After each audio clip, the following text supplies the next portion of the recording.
Oke, jadi welcome back to Silent Trader Academy Channel. Ya, masih berjumpa kembali dengan saya, Om Silent, di kesempatan video market briefing ya, yang biasa untuk tanggal 15 ya, 15 Januari 2024, tepatnya di minggu ke-3.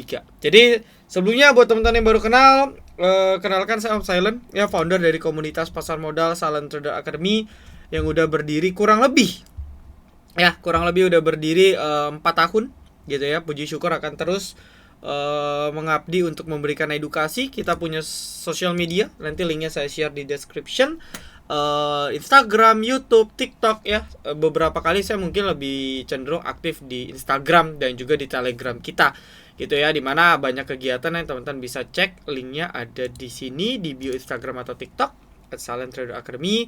Ini berbagai lisensi dan sertifikasi saya ya, jadi bisa diklik aja nanti direct.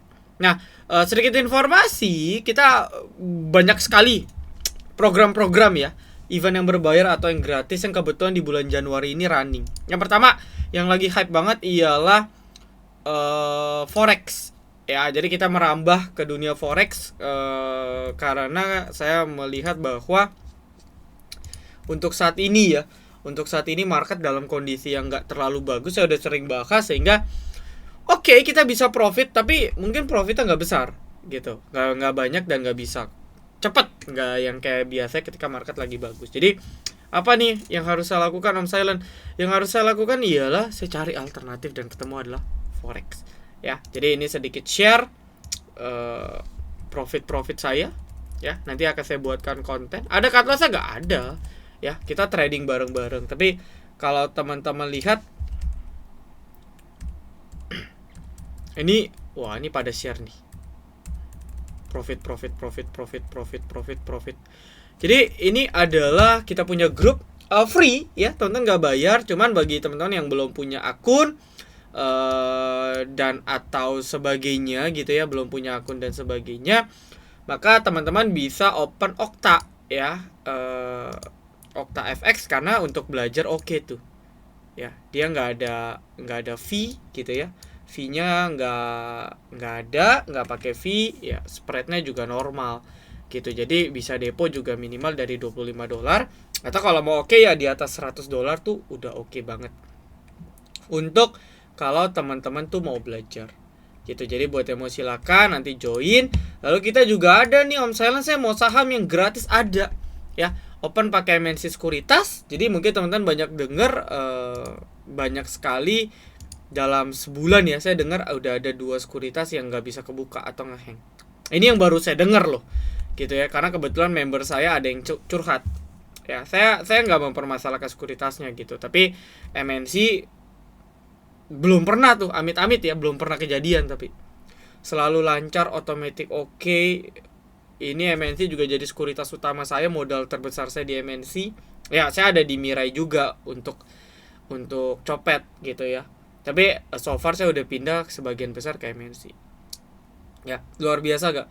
Luar biasa banget. Jadi buat yang mau silakan ya, ini fee-nya juga nanti bisa turun kalau teman-teman mau menjadikan MNC jadi sekuritas utama, dan ini bisa dapat lifetime rekomendasi sama seperti yang didapat saat ini. Tuh. Ya, dibimbing. Jadi sama. Om Silent, saya mau yang berbayar boleh juga. Ya, kita ada juga yang berbayar, tapi saat ini belum ada promo. Jadi kalau mau teman-teman bisa join open MNC. Ya, seperti itu. Lalu juga kita akan ada webinar ya. Ini berkaitan dengan waran ya, alumni waran dan IP. Ini saya share ya, udah share di alumni dapat 20 juta. Ini saya udah TP cicil. Saya beli itu 56.000 lot kurang lebih. Ya, Anda bisa hitung sendiri profitnya berapa, dan masih potensial terus berlanjut. Ya, sama di bulan ini kita ada VIP Silent Investor gitu. Jadi nanti akan diinfokan semua, teman-teman bisa join update ya. Lalu berikutnya ialah bahas market. Jadi kalau bahas market outlooknya bener ya. Kalau teman-teman ngikutin bahwa saya ada bilang kemungkinan IHSG memang akan shutdown atau koreksi di minggu ini, dan terjadi. Cuman memang saya juga bilang bahwa harusnya secara teknikal dia akan maintain mentok-mentok 7.000, itu 7.000 paling rendah gitu. Bisa jadi memang gak nyentuh 7.000 Ya, bisa jadi memang nggak nyentuh 7.000, tapi harusnya akan lebih istirahat karena mengingat kita nih mau pemilu dan kemungkinan pemilunya juga 2 putaran dan ada potensi bisa, ya harusnya enggak amit-amit, tapi bisa jadi enggak kondusif. Kalau enggak kondusif udah pasti yang kena dampak siapa? Om Silent, IHSG. Ya, udah pasti kalau kayak gitu IHSG yang kena dampak. Ya, udah pasti IHSG yang kena dampak. Jadi all time high sudah kebentuk, tapi bisa jadi, ingat ya, double top juga ada yang kanannya naik. Ya, bukan berarti saya doain di double top ya. Ini kalau double top sih kita crash. Cuman maksudnya di sini ialah bukan berarti abis all time high udah valid naik, enggak juga. Karena next candle-nya ternyata dia buat higher low lower high. Lower high lower low sejauh ini. Jadi itu bisa jadi sinyal yang sebenarnya kurang bagus dan volume perdagangannya sepi. Ya, Anda lihat 3 bulan terakhir apa ini IHSG gitu. Jadi 3 minggu terakhir kenaikannya tuh kecil sekali gitu ya. Jadi untuk outlook market mungkin minggu depan lebih ke consolidate ya. Market turun juga karena beberapa emiten dari Pak Prajogo Pangestu yang nanti mungkin akan kita bahas, tapi mungkin outlooknya akan sideways. Nah, ini kan baru perang juga ya, Yaman ya. Ini saya nggak tahu nih dampaknya seberapa besar, tapi sejauh ini kalau saya lihat dari respon Europe ya, Europe udah tutup sih ya, perdagangannya udah tutup sih. Lalu juga saya lihat respon dari Dow Jones ini belum refleks banget gitu. Nah, ini saya nggak tahu nih refleksnya seberapa parah nanti minggu depan. Tapi kalau nyampe itu ngetrik, saya ada baca ya berita-berita internasional, kalau beritanya makin parah bisa jadi akan ada koreksi, dan itu akan price in di technical market yang memang harusnya koreksi dulu ya. Jadi tetap berhati-hati bagi yang mau trade. Bursa kita sepi banget ya, jadi tradingnya harus hati-hati. Oke, lalu berikutnya saya akan bahas requestan ya. Pertama kita mungkin akan bahas ke emiten-emiten milik Pak Prajogo. Jadi sebenarnya saya udah sampaikan skenario-nya ya. Skenario pertama ialah ada 2 skenario ya. Pertama akan di maintain ya. Pokoknya endingnya sama, skenario 1, skenario 2 sampai cuannya open suspend ya. Nah, skenario yang saya pikirkan ya, saya masih berasumsi sama bahwa harusnya ini kan lagi fase distribusi nih ya. Saya nggak tahu lah ini yang distribusi benar Pak Prajogo atau bukan ya. Ini kan nanti harus keluar di data kepemilikan, itu pun nanti rilisnya lama. Tapi kalau kayak misalnya kita cek brand dalam dari awal Januari, ini malah akum gitu. Jadi ini nggak make sense, cuma ini markdown ya. Jadi bisa asumsikan ini masih markdown. Nah, kalau memang ini markdown ya, maka ada kemungkinan sebelum cuannya open suspend nanti dia rally lagi. Jadi nanti ketika cuannya open suspend itu nggak panic sell. Karena kalau sekarang cuannya open suspend dalam kondisi brand ancur, TPIA ancur ya, kayak brand udah turun hampir 50%. Ya, meskipun ini udah disclaimer on, tapi ini udah boleh dicoba gitu. Ya, jadi buat yang nanya, Om Silent kok nggak pernah rekom brand TPIA? Nah, kalau mau coba nih udah bisa sebenarnya. Tinggal atur money management. Ya, menurut saya ini udah bisa banget kalau mau coba ya gitu. Kalau kayak TPIA misalnya ya, tuh kalau kita lihat sekilas secara TPIA ini sedikit flow ya. Ya, meskipun kalau kita lihat beberapa broker buang, memang broker institusi, tapi bukan yang distribusi masif yang bisa nurunin sampai 50%. Jadi kalau menurut saya ya masih ada kemungkinan ya, bukan nggak mungkin, masih ada kemungkinan buang retail markdown, bisa jadi Om PP-nya memang ikutan buang, nanti masuk lagi. Menurut saya skenario kayak gitu masih sangat masuk akal ya. Jadi masih target panjang nih ya, mungkin targetnya MSCI juga gitu kan. Jadi kalau mau trading kayak misalnya TPIA contoh, bisa 3000, 3100, 3200 ini support ya. Ini support dan ini udah dekat support, boleh coba. Kalau kayak gini kan kemarin jauh dari support. Ini contoh ya. Jadi menurut saya skenario-nya masih sama ya. Tapi balik lagi ya, saya kan bukan Pak Prajogo Dan saya yakin Pak Prajogo lebih pintar, sangat jauh lebih pintar dari saya, karena beliau orang terkaya di Indonesia kan, sempat menjadi orang terkaya. Jadi cara gorengnya juga mungkin kadang di luar ekspektasi retail, so ya hati-hati.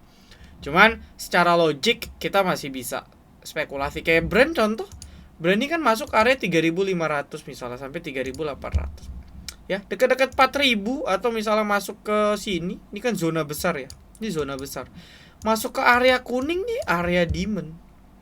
Even dia mau turun ya, pasti ada pantulan dulu baru nanti turun. Nah itu yang mungkin kita bisa manfaatin ya. Jadi sebenarnya itu sedikit outlook untuk emiten Pak Prajogo. Cuman ini nggak tahu time frame-nya bisa berapa lama, karena cuan udah berapa kali disuspend kan. Jadi ini suspend yang kesekian kali itu bisa lama ya. Lalu berikutnya ada Medco oil ya. Jadi saya juga agak telat sih, jujur. Kita di VVIP kita belum ada rekom oil ya, kalau boleh jujur gitu. Cuman kalau kita lihat reflect oil juga, harga oil masih belum gimana-gimana ya. Cuman nah ini kan concernnya ini nih ya, concernnya. Jadi futuresnya tuh naik gitu. Tadi sempat hampir naik lumayan signifikan. Jadi ini concernnya ya, concern mereka adalah perang ya, Britania ya, British UK gitu ya, dengan US di Yemen ya. Yaman tuh sebutnya Yemen ya dalam bahasa Inggris. Jadi ini bisa jadi komoditas ya. Gold juga, makanya tadi tuh kita trading gold tuh ugal-ugalan, kan gold naiknya juga ugal-ugalan teman-teman ya.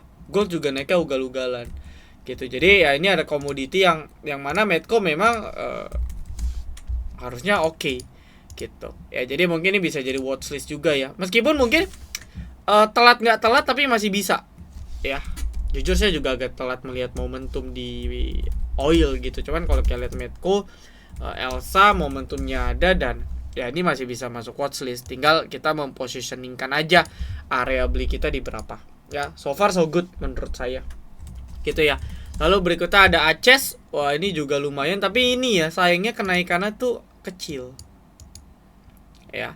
Secara teknikal dia udah break, dia punya ini ya, dia punya major trend line. Bisa jadi continuation, karena kalau kita lihat weekly monthly change untuk itu masih besar ya. Kalau kita asumsikan ini adalah wave ya, wave 1, maybe ini wave 2, wave 3 nya tuh bisa masih panjang, atau wave 1, wave 2, wave 3, wave 4 di wave 5 ya. Mungkin wave 5 masuk akal akan di sini, dimana Om Silent 1000 sampai 1100. Tapi ini kan weekly ya, jadi naiknya bisa lama, bisa berbulan-bulan. Cuman arahnya mungkin ke sana ya, karena secara di atas EMA 200 daily-nya juga masih confirm di atas EMA 200. Jadi for swing technical nih masih mengatakan ini emiten masih uptrend ya gitu. Untuk swing ya, saya bicara untuk swing, saya nggak bicara besok naik besok tuh, tapi untuk secara swing itu kurang lebih seperti itu. Lalu berikutnya ada Jasa Marga. Ini udah mulai agak peak ya, dan ini sedikit informasi, ini emiten-emiten yang lumayan sensitif nanti terkait kalau siapa presiden yang menang ya. Saya nggak bicara politik, cuman kita harus sadar bahwa ada beberapa sektor yang mungkin akan diuntungkan ya oleh presiden yang baru dengan kebijakan yang baru mungkin ya. Ada juga yang mungkin tidak diuntungkan, karena bisa jadi presidennya nggak fokus ya, atau fokusnya mungkin di sektor-sektor yang lain. Itu bisa gak Om Silent? Bisa banget ya, bukannya nggak bisa, itu bisa banget terjadi. Oke ya. Lalu berikutnya ialah Jasa Marga. Secara technical weekly monthly ini juga udah di strong resistance di 5000 psikologis, minor trend line gitu ya. Jadi mentok-mentok major trend line pun ya mungkin bisa agak jauh sih ya, tapi berpapasan itu lumayan crucial gitu. Dan ini kenaikan juga volumenya kan makin lemes ya. Apa nih? Divergent ya, sedikit divergent, beres divergent. Jadi sedikit aja ada something di market dan dia nggak bisa breakout 5000, ini pasti arah ke bawah gitu. Jadi itu untuk Jasa Marga ya, buat yang baru mau pegang mungkin pantau ketat aja. Lalu berikutnya ada BBB. Ini juga agak unik ya, saya juga agak kaget. BBB ada masuk untuk copetan sih ya di kita, tapi untuk copet memang cut loss 2% 3%. Jadi kalau kita lihat ini yang nampung retail semua nih, XC, YP, NI. Sebenarnya nggak oke, ada distribusi, cuman nggak distribusi banget. Tapi yang kelihatan memang yang mostly banyak buang yang broker-broker institusi biasanya. Ya ini kelihatan nih. Ya. Cut loss beli 424. Jual 386. Jadi ini ada beberapa yang cut loss secara tiba-tiba. Saya belum tahu ada apa di sini. Cuman ya secara teknikal seperti yang saya bilang, untuk mau reversal dari uptrend ke downtrend, saya sering bilang ya, dari downtrend ke uptrend atau sebaliknya butuh waktu. Dia butuh anak tangga. Nah, ini sebenarnya BBB masih dalam progres anak tangga menurut saya. Ya, kita juga ada profit Goto kok gitu ya. Bahkan kalau bilang ada keterkaitan dengan Goto teknologi, Gotonya oke, kita juga profit dari 86 ke 92 kemarin. Ya, 5 sampai 7%. Lalu kalau kita misalnya lihat IDX Tekno juga. Ya, IDX Tekno nggak kemana-mana. Jadi ya mungkin ada internal pribadi di BBYB yang menyebabkan Artonya juga panic sell. Tapi kan hijau ya. Karena nggak ada relate. Jadi ini nampaknya independensi BBYB itu nge-trigger tadi. Nah, ini tinggal watch out nih ya. Kalau tadi bisa memang pas di 320 350, oke. Ini kan demand area nih. Nah, nyampe sini dia nggak lebih rendah dari 320, berarti kan dia buat apa namanya? Higher low. Bisa lanjut naik lagi nggak bisa, tapi harus selesai dulu internalnya. Takutnya masih bisa guyur-guyur. Itu aja problemnya. Oke, lalu berikutnya IGS. Waduh, no comment lah ya. Saya no comment ya untuk IGS ya. Axel no comment. Berikutnya ialah PDPP. PDPP ini lumayan oke, cuman agendanya udah kelar sih ya, yaitu adalah pemberian saham bonus. Cuman kalau secara monthly itu masih bisa di maintain sih ya. Ini emiten yang retail kontribusinya nggak besar, tapi harga sahamnya lumayan sering di markup ya. Ini dia ada rounding 336 ya, 336 340 ya. Ini jadi batas swing sebenarnya masih untuk Anda yang mau trade di PDPP. Kenaikan ya ini masih target mungkin akan uji resist 390 400. Jadi as long as dia konfirmasi di sini ya, menurut saya ini masih oke. Berprogress swing dengan batas 340 oke. Cuman perlu diingat ya bahwa emiten kayak gini bisa tiba-tiba ARB kalau udah selesai masanya. Jadi pastikan kalau mau trading ini pasang stop loss. Oke, kalau mau trading seperti itu pasang stop loss. Wah, kayak gini divergent nih. Ya, satu hal yang pasti yang saya temukan ketika di forex ialah ini sedikit cerita ya, bahwa teknikal ya, analisis teknikal itu lumayan kepake gitu. Ya. Jadi bukan lumayan banget sih, dibandingkan saham analisis teknikal itu sangat kuat. Ya meskipun kadang kalau ada faktor news kayak tadi beda cerita lah ya, tapi di luar dari itu kayak lumayan powerful. Ya. Menarik. Tapi saya udah close trade sih sama teman-teman. Ada satu trade lagi ya, buy stop loss, tapi udah. Even itu cut loss pun saya masih profit gitu di hari ini. Jadi ya udah, saya pasang, saya nanti tinggal tidur. Berikutnya BBB udah dibahas, GJCO ini juga part dari Pak Prajogo. Cuman feeling saya harusnya minggu depan rebound. Ya, ini bisa watch out untuk manfaatin lah jarum-jarum. Nah, kalau di MNC itu ada fitur namanya if match order. Jadi kita antri beli, ketika dapat sistem langsung bantu antri jual. Ya, itu cuman salah satu cuman ada di MNC Sekuritas. Jadi GJCO ini mungkin kalau di bawah 110 bisa dipantau ya. Menurut saya masih layak untuk dicoba dengan stop loss mungkin di 100-an. Ya, menurut saya masih sangat cocok. Lalu berikutnya ada PMMP. Ya, stop loss 290, ini masih oke ya, classic support plus EMA 200 plus psikologis 290-an plus mau swing boleh. Ya, swing aja sih saran saya kalau mau di PMMP, kalau mau swing aja. Coba kita cek ya. Siapa yang nge-trigger gerakin? Oke, ini ada yang gerakin ya. Meskipun mungkin retail nih, tapi ini ada yang gerakin. Nah, kalau masih ada yang gerakin masih bisa. Ya, masih bisa coba. Gitu. Ini masih ranging juga, selagi dia belum break 312 masih bisa aku. Ya, belilah 312 sampai 300, ke 300 kan. stop loss di 284 290, oke. Ya. Berikutnya Akro, aduh, pada nyangkut di Akro kah? Banyak ya. NIS, ARB. Apalagi? Satu lagi Cegas. Pertama ya, saya kalau teman-teman ikut VVIP kita sih, di setiap strategi IPO kita punya template strategi IPO yang udah fix. Tahu kan? Baru saya bilang bullish divergent dia naik. Ya, baru saya bilang bullish divergent dia naik. Dari 41 ke 43 itu profitnya gede. Itu sekitar 20% ya profitnya. Kalau tergantung sih Anda pasang berapa lot, tapi itu profitnya lumayan. Ya, bullish divergent. Nah, balik lagi.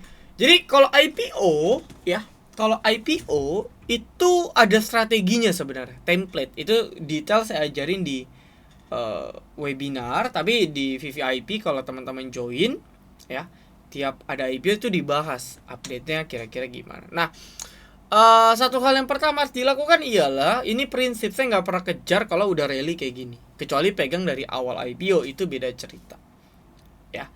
Lalu kedua, selalu pasang otomatis gitu, karena hampir mustahil semua saham kayak emiten brand, kayak emiten cuan yang naiknya bisa berbelas-belas hari arah. Ya, realitanya saya kasih kunci 1-3 hari itu sangat udah susah kita temukan. Nextnya tuh cuma mentok 5-7 hari. Habis itu bisa dibilang 80% pasti goyang. Ya, 80% pasti drop. Ya, 80% pasti drop. Gitu. Jadi kalau dibilang Akro gimana ya, kalau saya bisa bantu cek mungkin dari view bandarnya ya. View bandar jelas ada distribution hari ini juga. Wah, hari ini sih big distribusi sih. Ya. Hari ini big distribution ya, teman-teman ya. Jadi bisa jadi akan markdown dulu tuh. Untuk warannya juga distribusi. Ya. Cukup smart menurut saya bandarnya ya. Diangkat dulu induknya untuk ngancurin W-nya, untuk TP. Karena di sini terbukti bandarnya si AG pegang W-nya masih lumayan banyak, 200.000 lot. Jadi gimana caranya dia bisa buang? Dia harus memastikan kalian mau FOMO di warannya. Gimana cara mau FOMO warannya? Oh, induknya naik nih, warannya ikutan naik gitu. Bayangin lot setipis ini 200.000 lot nggak bisa buang langsung. Nah, itu beberapa contoh strategi ya. Lalu kalau ditanya apakah waran akan naik, 8 dari 10 pasti akan perlahan turun lalu sideways. Itu biasa sejalan juga dengan induknya yang sideways turun bisa jadi kayak asli OTW gocap ya. Itu bisa kejadian. Tapi balik lagi naik atau enggak, jujur masa-masa sulit untuk memprediksi ialah masa-masa ketika IPO di minggu pertama. Itu lumayan agak unpredictable. Ya, tapi biasa kalau waran tuh nggak sustain. Mungkin ada rebound, tapi Anda ekspektasi reboundnya bisa terbang tinggi ke 80, ke 50, menurut saya agak udah peluangnya 1%. Apalagi kayak Cegas ya. Cegas, bisa ke 50, ke 100, ke 200. Itu hampir impossible. Ya, menurut saya itu hampir impossible. Bapak Ibu. Kayak gitu. Ya, teman-teman sekalian. Jadi itu hal yang harus diperhatikan. Ini banyak yang nanya nih, Akro ya. Ini siapa yang pom-pom? MBMA ini masuk watchlist kita juga untuk pantauan. Sebenarnya ya ini belum confirm dia akan reverse. Cuman dalam jangka pendek ada pergerakan yang bisa kita pantau dengan resisten di 600-an. Ya, resist kunci. Ya, ini 590 600 bisa jadi resist kunci untuk stop loss. Ya, bisa jadi untuk stop loss, bisa jadi enggak. Untuk taking profit maksudnya. Ya, cuman kalau secara teknikal ya daily mungkin per 3-4 candle ya. Dia buat candle yang cukup baik, anak tangga, ini oke. Ya, dia buat anak tangga. Ya, dia buat anak tangga secara flow jangka pendek oke. Gitu. Dan bukan gak mungkin, mungkin ini bisa dipantau nih ya. Bisa dipantau. Karena kan kalau saya lihat tadi kalau nggak salah Inco juga naik ya. Ya, Inco Antam, nikel-nikelan ya. Kebetulan juga nikel-nikelan udah di bottom, cuman belum ada katalis. Gitu, itu untuk MBMA. Lalu berikutnya ada Pegas, masih sideways. Ya, jujur Pegas BUMN juga kan. Jadi dengan situasi tahun politik,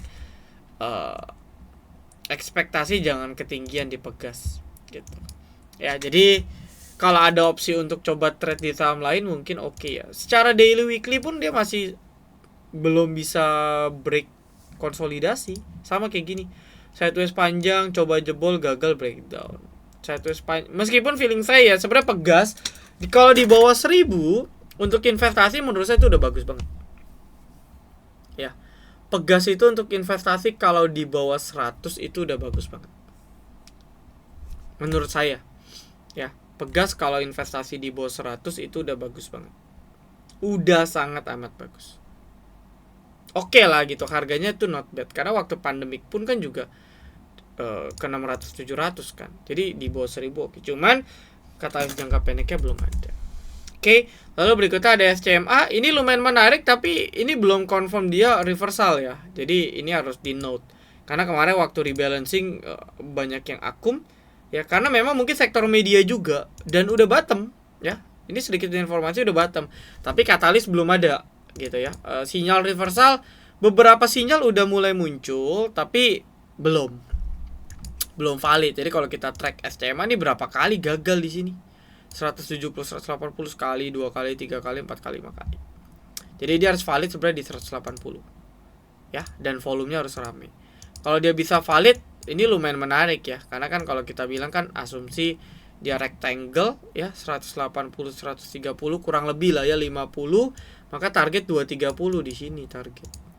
Ini kalau kita belajar pattern ya, ini di sini target. Ya. Bisa terjadi gak? Mungkin akan dibantu dengan katalis LK. Tapi kalau dari sisi flow ya menurut saya, coba kita cek ya dalam ada flow ya. Ini saya nggak tahu nih YP nya siapa nih. Cuma nih ada flow yang lumayan menarik meskipun ada bandar lama yang exit, tapi lumayan ada perpindahan dan mungkin bisa jadi outlooknya bagus ya. Mungkin bisa jadi outlooknya bagus. Oke, so paling itu dulu ya yang bisa saya sampaikan. Well, karena saya buatnya langsung hari Jumat ya, jadi mungkin requestnya nggak terlalu banyak, gak apa-apa. Teman-teman bisa join grup free kita, grup forex kita, grup waiting kita, dan lain sebagainya. Kita banyak banget kok untuk free, untuk berbayar. Kita siapin semua programnya, tapi well tujuannya memang untuk edukasi ke teman-teman sekalian. Jadi saya rasa itu dulu. Thank you teman-teman, happy weekend ya, happy profit untuk teman-teman FTA Forex. Jangan lupa join FTA Forex karena ini program jangka panjang kita ya, jangka panjang kita. Jadi buat yang mau silakan opennya pakai Okta, nanti linknya saya kasih. Good luck, salam Trader Academy, bisa lebih patient, be cuan.